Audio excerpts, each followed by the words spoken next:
Saudara-saudari terkasih dalam Kristus, hari ini Sabtu 16 September 2023 merupakan peringatan wajib Santo Cornelius, Paus dan Martir, dan Santo Siprianus, Uskup dan Martir. Bacaan dibawakan oleh Bernadette Esther, Mazmur dilantunkan oleh Ivan Suraatmaja, dan renungan ditulis oleh Alit Paulus.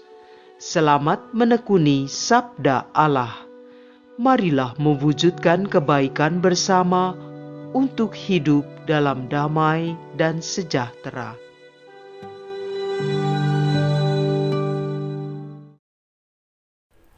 Dalam nama Bapa dan Putra dan Roh Kudus. Amin. Selamat pagi ya Allah. Terima kasih atas penyertaan-Mu dalam tidur kami semalam. Terima kasih atas kemurahan hati-Mu memberikan anugerah hidup yang baru sehingga kami bisa bangun dengan tubuh yang sehat, hati yang damai dan sukacita. Semoga sabda-Mu hari ini membuka hati kami untuk mewartakan kasih di dalam keluarga, lingkungan, dan orang-orang yang kami jumpai hari ini. Amin. Bacaan dari surat pertama Rasul Paulus kepada Timotius, bab 1 ayat 15 sampai 17. Saudaraku terkasih, sabda ini benar dan patut diterima sepenuhnya, yaitu bahwa Kristus Yesus telah datang ke dunia untuk menyelamatkan orang-orang berdosa. Dari antara mereka, akulah yang paling berdosa. Tetapi justru karena itu, aku dikasihani, agar dalam diriku sebagai orang paling berdosa ini, Yesus Kristus menunjukkan seluruh kesabarannya. Dengan demikian, aku menjadi contoh bagi mereka yang kemudian percaya kepadanya dan memperoleh hidup yang kekal. Hormat dan kemuliaan sampai selama-lamanya bagi Raja segala zaman, Allah yang kekal, yang tak tampak, yang esa. Amin. Demikianlah sabda Tuhan.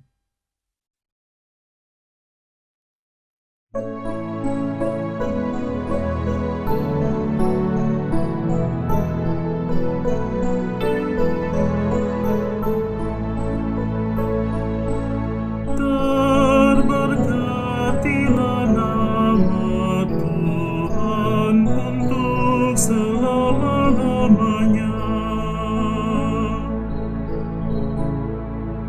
Pujilah hai hamba-hamba Tuhan, pujilah nama Tuhan. Kiranya nama Tuhan dimasyhurkan sekarang dan selama-lamanya. Terberkatilah nama Tuhan untuk selama-lamanya. Dari terbitnya matahari sampai pada terbenamnya, terpujilah nama Tuhan. Tuhan tinggi mengatasi segala bangsa, kemuliaannya mengatasi langit. Terberkatilah nama Tuhan untuk selama-lamanya. Siapakah seperti Tuhan Allah kita, yang diam di tempat yang tinggi, yang merendahkan diri untuk melihat ke langit dan ke bumi. Ia menegakkan orang yang hina dari dalam debu dan mengangkat orang yang miskin dari lumpur. Terberkatilah nama Tuhan untuk selama-lamanya.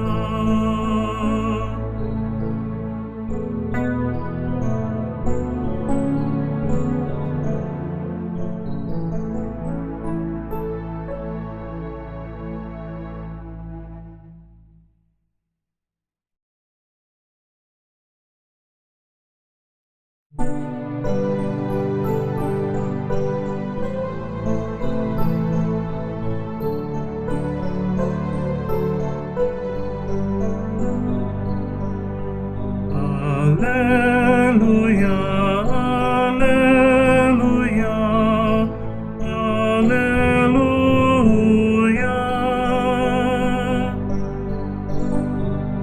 Orang yang mengasihi aku akan mentaati sabdaku.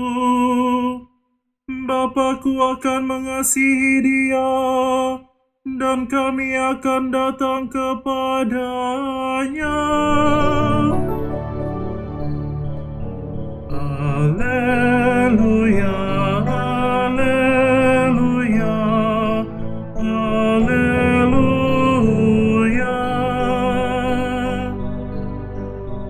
Haleluya, haleluya, haleluya.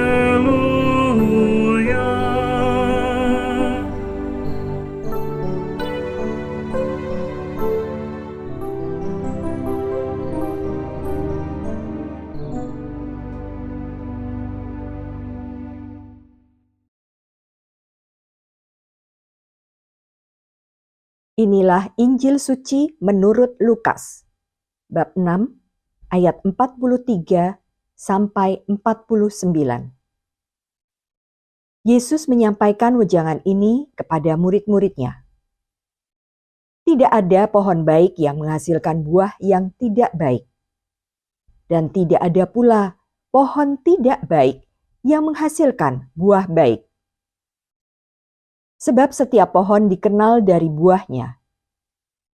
Karena dari semak duri, orang tidak memetik buah ara, dan dari duri-duri, orang tidak memetik buah anggur. Orang yang baik mengeluarkan barang yang baik dari perbendaharaan hatinya yang baik. Tetapi orang jahat mengeluarkan barang yang jahat dari perbendaharaan hatinya yang jahat. Sebab yang diucapkan mulut meluap dari hati.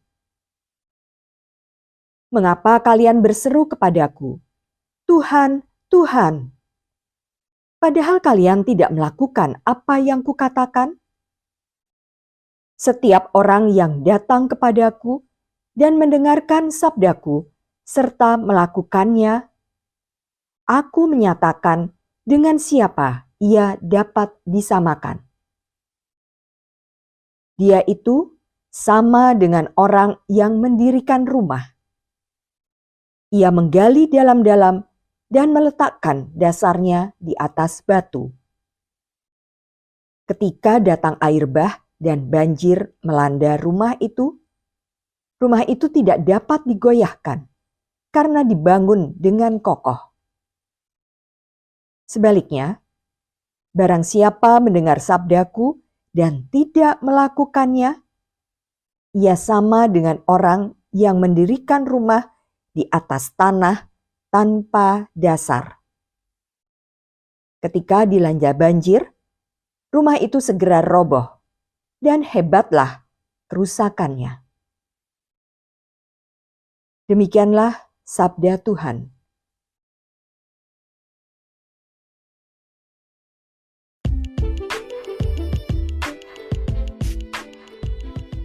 Buah kesabaran adalah kedamaian dan sukacita. Renungan dibawakan oleh Alit Paulus.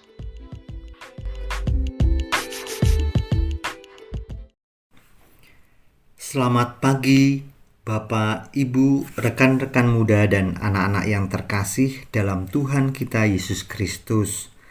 Semoga pagi hari ini semuanya dalam keadaan sehat, tetap semangat dan penuh sukacita ya.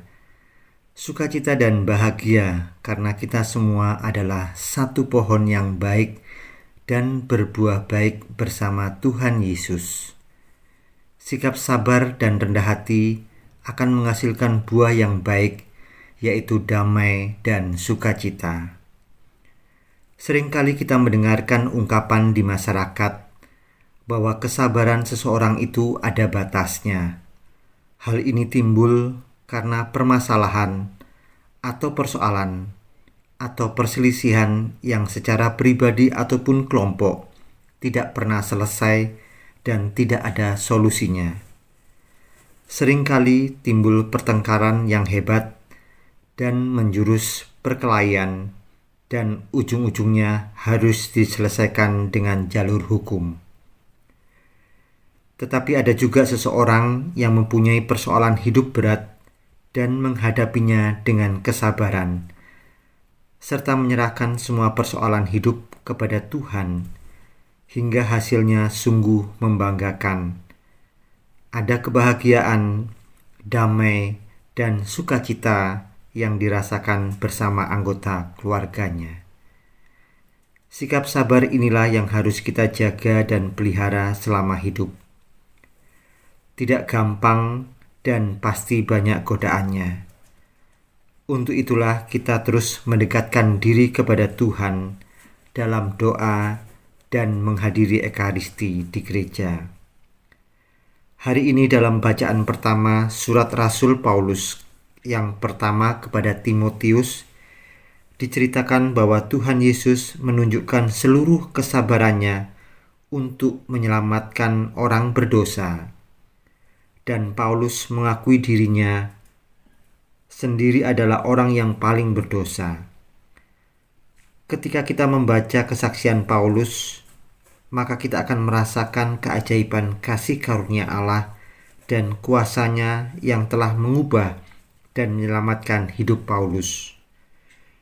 Paulus dulunya adalah seorang yang ganas, penghujat, penganiaya, seorang yang sombong, yang memakai kekuatannya untuk memaksa orang lain.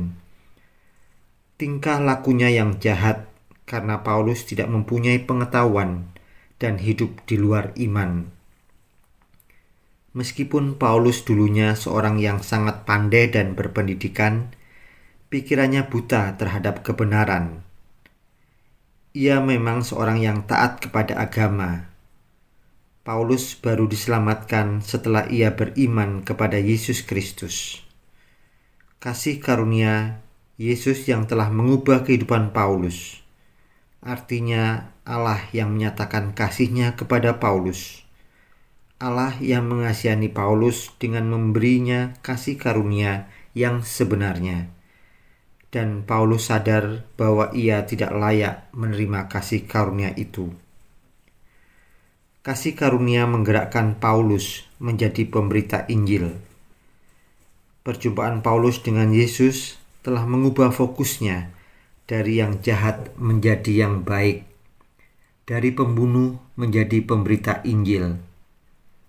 Paulus menjelaskan bahwa keselamatan yang telah ia terima bukan hanya untuk dirinya sendiri, tetapi juga untuk semua orang yang menerima Yesus Kristus. Kasih karunia Allah yang memelihara hati dan pikirannya sehingga menjadi murni dan bersih dalam melayani Tuhan. Demikian halnya dengan kita yang telah menerima kasih karunia Allah. Apa yang kita terima bukan untuk diri kita sendiri, tetapi kita terpanggil untuk memenangkan banyak jiwa yang tersesat. Allah tidak mempercayakan kasih karunia dan Injil kepada kita tanpa tujuan. Tetapi Allah mau supaya kita melayani Tuhan. Apabila kita taat kepada panggilan Allah untuk melayani Dia, Allah selalu menyertai, memperlengkapi, dan memberi kemampuan untuk kita. Buah anggur yang diperas menghasilkan anggur. Demikian ungkapan klasik yang mengingatkan kita akan kebenaran bahwa hasil selalu berawal dari proses. Proses yang benar dan baik akan menghasilkan hasil yang menggembirakan dan bermanfaat. Manusia selalu berupaya untuk melakukan yang terbaik. Memang tidak ada manusia yang sempurna, tetapi selalu ada niat dan usaha menjadi orang baik dengan terus berusaha berbuat baik demi menghasilkan buah-buah kebaikan dalam hidup bersama. Wejangan Yesus dalam Injil Lukas hari ini tentang pohon yang baik selalu menghasilkan buah-buah yang baik sangat relevan dengan hidup kita saat ini. Sabdanya, tidak ada pohon yang baik yang menghasilkan buah yang tidak baik, dan tidak ada pula pohon tidak baik yang menghasilkan buah yang baik. Yesus mengingatkan kita semua untuk berusaha menjaga hati, pikiran, dan perilaku agar dapat selalu menghadirkan kebaikan dan damai sejahtera dalam hidup. Karena setiap pohon dikenal dari buahnya. Kata-kata yang baik, yang memotivasi, menginspirasi, dan meneguhkan dalam interaksi sosial keluar dari hati yang baik dan karakter pribadi yang baik pula. Sementara kata-kata yang kasar dan negatif, serta perilaku yang buruk, merupakan ekspresi dari hati dan perbendaharaan pikiran, serta karakter yang buruk. Yesus mengingatkan kita untuk belajar membangun hidup yang berkualitas dan bermakna melalui usaha menjaga sikap batin dan pikiran agar menghasilkan buah-buah kebaikan yang berkenan kepada Allah dan berguna bagi hidup bersama, baik dalam lingkungan keluarga, komunitas, dan masyarakat. Kepada para murid dan kita semua, Yesus berpesan agar terus belajar menjadi orang bijak yang mendengarkan, merenungkan, dan melaksanakan sabda Allah dalam hidup sebagai sebuah kesaksian tentang cinta kasih, kebenaran, dan kerahiman Allah bagi hidup banyak orang. Semoga Tuhan memberikan rahmat kepada kita untuk terus bertumbuh dalam roh cinta kasih dan kebenaran. Marilah berdoa. Allah Bapa yang Maha Baik, semoga hari ini kami dapat menghayati dan melaksanakan sabda-Mu untuk bersikap sabar dan rendah hati kepada semua orang, sehingga tercipta buah kedamaian dan sukacita di dunia ini. Dengan perantaraan Yesus Kristus Putra-Mu, Tuhan kami, yang bersatu dengan Diko dan Roh Kudus, hidup dan berkuasa, kini dan sepanjang masa. Amin. Dalam nama Bapa, Putra, dan Roh Kudus. Amin.